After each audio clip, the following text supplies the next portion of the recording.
Vorarbeiten notwendig. Heute vor genau 5 Jahren hat mit dem ersten von zahlreichen Dammbrüchen an der Mach das Unglück seinen Lauf genommen und ein Jahrhunderthochwasser ausgelöst.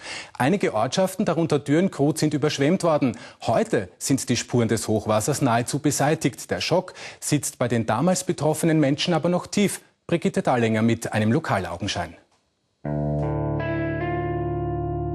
Das sitzt drinnen, mein Lieber. Das vergisst man nicht.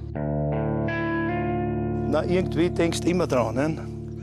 Weil es ist halt schwer, ne? Weil da drin bleibt es. Ne? Das ist klar, dass man das auffüllt bis ins Innerste. Ne?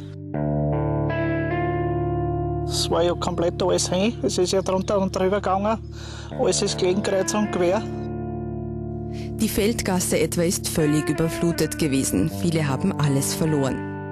Ja, das hat auch ein, 2 Jahre gedauert, bis wieder alles so richtig ist.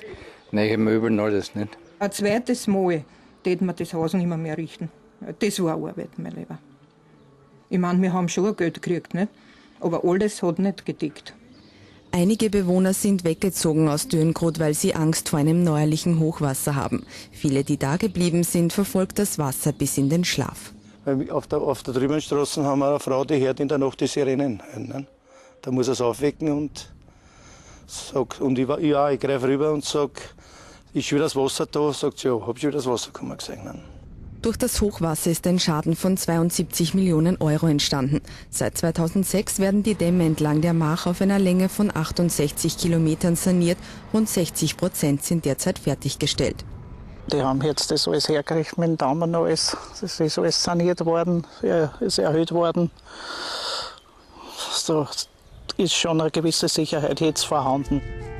Ende des Jahres soll der Hochwasserschutz entlang der Mach fertig sein, sodass die Bewohner vor einem Hochwasser wie jenem im Jahr 2006 geschützt sind.